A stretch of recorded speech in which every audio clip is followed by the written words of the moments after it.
Assalamualaikum warahmatullahi wabarakatuh. Alhamdulillah binikmatihi tatimmus salihat. Fakhassana bikitabin unzil wa akramana binabiyyin ursil. Waj'alana lil islami dinan khaira ummatan ukhrijat linnas. Ta'muruna bil ma'ruf wa tanhauna 'anil munkar wa ulaika humul muflihun. Asyhadu an la ilaha illallah wa asyhadu anna Muhammadan 'abduhu wa rasuluh. Allahumma shalli 'ala Muhammad wa 'ala azwajihi ummahatil mu'minin wa dhurriyyatihi wa ali baitihi wa ashabihi ajma'in. Rabbi shrah li sadri wa yassir li amri wahlul 'uqdatam min lisani yafqahu qawli, amma ba'd. Hadirin jemaah salat zuhur dan peserta i'tikaf di Masjid Baitur Rahman yang dirahmati Allah. Mari sama-sama kita panjatkan puji dan syukur kita kepada Allah yang telah memberikan kesempatan kepada kita untuk melaksanakan kesalihan. Di antara kesalihan yang diberikan oleh Allah, kita baru saja melaksanakan salat zuhur berjamaah. Ini merupakan sebuah nikmat yang Allah berikan kepada kita. Semoga nikmat tersebut masih diberikan oleh Allah kepada kita pada 11 bulan yang akan datang. Kalaulah seandainya kita semua menyadari bahwasanya Ramadan ini merupakan sebagai bulan tarbiyah bagi umat Islam, maka hasil yang akan ditempuh dari Ramadan ini akan membuahkan sebuah semangat kepada kita untuk terus bisa melaksanakan salat berjamaah selama 11 bulan yang akan datang. Salah satu pengalaman tugas haji, semangat orang-orang Indonesia di saat mereka berada di Madinah itu untuk melakukan salat arba'in Masjid Nabawi. Spirit seperti itu luar biasa. Ada jemaah yang baru datang dari tanah air di pukul 3 pagi dan langsung mereka ingin melaksanakan salat subuh berjamaah di Masjid Nabawi. Karena apa? Karena ingin mengejar arba'in. Pada saat itu kita menasihati jamaah untuk tidak keluar kecuali nanti waktu subuh saja, agar nampak bisa membedakan mana tempat-tempat dan tandanya. Pada saat itu ada jamaah yang mengatakan, tidak apa-apa Pak, kami sudah biasa, saya sudah pernah naik haji, katanya. Ya monggo, silahkan Bapak, tapi tanda baik di mana tempat tinggalnya. 3 hari beliau tersesat. Kenapa? Begitu keluar dari Masjid Nabawi, itu semua tenda sudah terbuka. Sehingga apa? Dia tidak tahu lagi mana tempat tadi tinggal saya. Ini spirit sahwah yang memang bagus, akan tetapi tidak diiringi dengan tata cara yang baik dan benar. Begitu juga, begitu mereka selesai salat arba'in di Madinah, sampai ke Mekah, mereka tidak lagi mempunyai spirit untuk menjaga salat fardunya di Ka'bah. Padahal jauh lebih besar salatnya, pahalanya apabila kita salat di Ka'bah jika dibandingkan dengan di Madinah. Kita memberikan sebuah penafsiran terhadap kenapa Rasul mengatakan bahwasanya salat 40 waktu itu adalah lebih besar pahalanya dengan berbagai motivasi. Karena ini adalah untuk menggiatkan kita supaya kegiatan tersebut melekat dalam kehidupan kita. Sama halnya Ramadan, di saat kita menghadiri hari ini, mulai dari pertama sampai dengan akhir berjamaah, seyogianya kita juga akan mempertahankan di 11 bulan setelah Ramadan. Oleh sebab itu sungguh kita bersyukur kepada baginda Rasulullah sallallahu alaihi wasallam dengan cara memujinya dan selalu mengingat jasa-jasanya, di mana beliau telah mengajarkan kepada kita bagaimana kita memperlakukan Ramadan, bagaimana kita mengisi Ramadan. Saya tidak akan pernah mempertanyakan kenapa dulu tidak pernah ada jamaah sebegini banyak. Karena ini adalah sebuah natural, hal yang wajar. Hanya saja kita bisa berdoa, semoga jamaah yang berhadir pada zuhur yang berbahagia ini diberikan terus hidayah oleh Allah sehingga hatinya lengket dengan masjid. Kenapa? Karena orang-orang yang lengket hatinya dengan masjidlah orang yang akan mendapatkan yauma dhilla illa dhillu. Orang yang akan mendapatkan naungan dari Allah, di mana pada saat hari itu tidak ada naungan. Oleh sebab itu jemaah yang dirahmati Allah, mari sama-sama kita panjatkan, mari sama-sama kita berselawat kepada baginda Rasulullah SAW sebanyak mungkin, dikarenakan jasa beliaulah sehingga kita bisa mengetahui indahnya ajaran agama ini. Baik, ini merupakan wa'adul haq, janji pasti dari Allah dan Rasul, dan kita sudah membahas 14 pertemuan membacakan ayat, hadis, apa yang sudah terjadi dan apa yang akan terjadi. Dan satu hal yang harus kita yakini bersama bahwasanya apapun yang dikatakan oleh Allah dan Rasul itu adalah pasti. Berbeda dengan janji-janji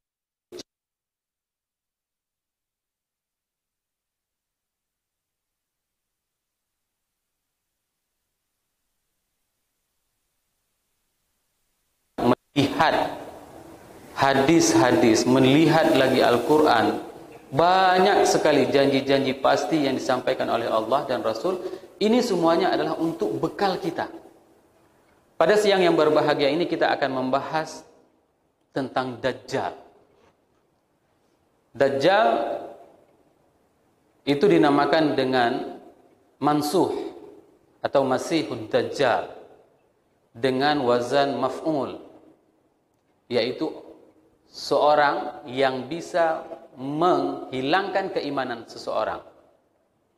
Ini yang dimaksud dengan Masih ala wazan maf'ul. Berbeda dengan Nabi Isa. Nabi Isa wazannya itu adalah fa'il, yang bermakna siapa saja yang disembuhkan oleh Nabi Isa itu akan sembuh. Ada orang buta, apabila disembuhkan oleh Nabi Isa maka dia akan sembuh. Ada orang mati yang dihidupkan oleh Nabi Isa dengan izin Allah, maka dia akan hidup kembali. Maka jangan samakan antara Masihud Dajjal dengan Isa, Nabiullah Isa. Baik, jemaah yang dirahmati Allah, ciri-ciri Dajjal disebutkan dalam Sunan Abu Daud, hadis nomor 4320. Inni qad hadathtukum 'anid Dajjal. Ini pesan Rasul memesankan kepada kita yang hari ini hadir, dan kita akan memesankan kepada generasi setelah kita. Inilah hebatnya kita hidup dengan ajaran agama Islam. Sehingga apa? Kita harus menyampaikan informasi ini kepada keturunan-keturunan kita. Mana tahu suatu hari nanti keturunan kita bertemu dengan Dajjal, mereka sudah ada informasi. Dan informasi ini pasti. Dan Rasulullah mengatakan bahwasanya, sungguh aku telah menceritakan perihal Dajjal kepada kalian. Hatta khasyitu alla ta'qilun. Sehingga aku khawatir bahwasanya kalian itu tidak akan lagi bisa mempunyai akal pikiran yang sehat. Maka Rasul ingin memberikan informasi kepada kita tentang Dajjal. Kenapa? Karena fitnahnya itu sungguh luar biasa Dajjal tersebut. Maka Rasul membekali kita dengan informasinya. Inna Masihid Dajjal rajulun qasir. Tandanya yang pertama sekali yang diungkapkan oleh Rasulullah SAW bahwasanya Dajjal itu adalah orangnya pendek, cebol. Artinya nanti kalau misalnya ketemu orang panjang bilang dia Dajjal, jangan percaya. Ya, jangan minta tanda tangan sama dia. Ya. Okay. Yang kedua, afhaj, kakinya bengkok. Orangnya pendek, kakinya bengkok, melengkung kakinya. Ja'dun, berambut keribu. Ya. Ini ciri Dajjal. Pendek, kakinya bengkok, bulat seperti itu, keribu. Ya. Keriting yang lebat. A'warun matmushul ain, dan matanya itu tertutup kulitnya sebelah sehingga dia itu buta. Itu tandanya. Tandanya pendek, kaki bengkok, ya kan? Keribu, mata buta sebelah. Maka orang Aceh bilang dajiu tadi bilang. Laisa binatiyatin, tidak terlalu menonjol dadanya, wala jahra, dan tidak juga masuk ke dalam. Bermakna apa? Dia bukan seperti orang fitness, ya. Badannya tidak tegap seperti itu, tapi biasa-biasa saja. Fa in albisa alaikum fa'lamu anna rabbakum laisa bi'awar. Dan dia setiap bertemu dengan manusia pada saat itu, dia semua akan memasuki perkampungan. Bayangkan, dia akan masuk ke semua perkampungan dan dia akan mengatakan bahwasanya ana rabbukum, aku adalah Tuhan kalian. Maka ingatlah pesan Nabi bahwasanya anna rabbakum laisa bi'awar, sesungguhnya Tuhan kalian itu tidak buta. Itu ingat baik-baik. Apabila ada orang yang mengaku dirinya Tuhan, ya, dan dia buta, itu berarti bukan Tuhan. Ini Nabi yang mengatakan. Hari ini, kemarin ini baru heboh dengan orang yang mengaku Nabi yang ke-26. Bahaya, bahaya sekali. Kalau seandainya orang tersebut berada di Mesir, tinggal mati. Begitulah orang di Mesir. Kalau misalnya ada orang yang membuat kehebohan seperti itu langsung ditanya, misalnya berdiri salah seorang jamaah yang menanyakan, Syekh, boleh enggak kalau seandainya ada orang yang mengatakan bahwasanya dirinya Rasul ke-26, halal enggak darahnya? Dibilang sama Syekh, halal. Tinggal mati. Tapi ini adalah Indonesia, ya. Dan spirit orang dalam beriman, dalam membela Rasul tidak seperti mereka-mereka yang di Timur Tengah. Bukan berarti saya suruh bunuh dia, bukan, ya. Di dalam Sahih Bukhari hadis 3057, Nabi itu memperingati bahwasanya akannya datang Dajjal.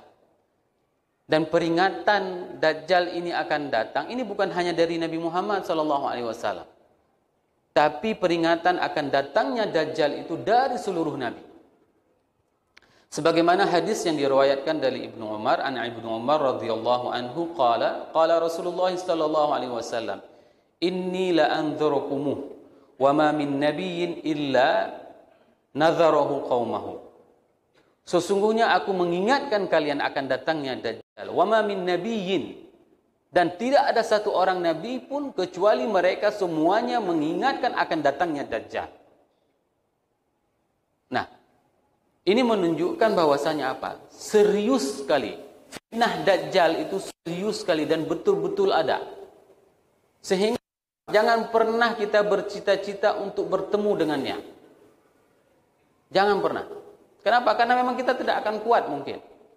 Tidak akan kuat kita akan bertemu dengan Dajjal.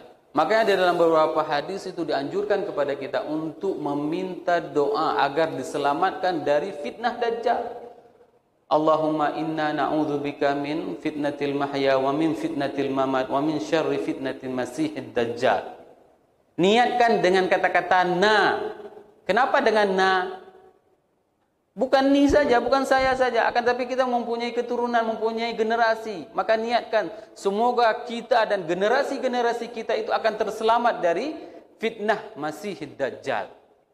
Ini yang kita ucapkan di saat setelah kita membaca doa tasyahud akhir. Dan ini harus kita ungkapkan. Harus kita hayati. Di saat kita mempunyai generasi, bagaimana kalau seandainya generasi ke-7 kita atau generasi ke-10 kita, mereka akan berhadapan dengan Dajjal. Dengan doa-doa kita ini, semoga mereka akan terselamat dari fitnah Dajjal. Berikutnya di dalam Sunan Abu Daud, hadis nomor 4320, Dajjal mengaku Tuhan. Nabi membekali kita dengan hadis yang diriwayatkan oleh Ubadah, an Ubadah ibnu Samad, annahu qala, inna Rasulullah sallallahu alaihi wasallam qala, fa'lam anna rabbukum tabaraka wa ta'ala laysa bi'awar. Ketahuilah bahwasanya Tuhanmu itu tidak buta. Wa innakum la tarawna rabbakum tabaraka wa ta'ala hatta tamut. Dan ini diingatkan oleh Nabi Muhammad sallallahu alaihi wasallam kepada kita. Kita tidak akan pernah melihat Allah kecuali setelah mati. Ya, kecuali setelah mati. Dan hebatnya di saat kita membahas surat Muluk, ya, kenapa Allah memulai dengan ya, bukan memulai dengan kehidupan? Allazi khalaqal mauta wal hayata liyabluwakum ayyukum ahsanu amala. Kalau Allah tidak mematikan kita, sungguh kita tidak akan pernah mendapatkan nikmatnya surga. Maka Allah memulai dengan kematian, menciptakan kematian. Supaya apa? Orang-orang jahiliyah itu mereka semua tidak yakin bahwasanya mereka itu akan mati. Ini permasalahan orang-orang jahiliyah, sehingga mereka menganggap bahwasanya kehidupan ini setelah hidup ya udah selesai. Inilah bagaimana ijaznya Al-Quran. Jika kita mentadabburi Al-Quran, itu sungguh akan luar biasa, akan terus meningkatkan kualitas keimanan kita terhadap apa yang kita baca. Dan dalam hadis tersebut ingin disampaikan bahwasanya kita tidak akan pernah bertemu dengan Allah kecuali setelah mati. Oleh sebab itu jamaah yang dirahmati Allah, jadikanlah setiap kebaikan yang kita lakukan ini investasi kita agar kita bertemu dengan Allah. Karena nikmat yang paling terbaik di akhirat itu adalah hari ini saat kita hidup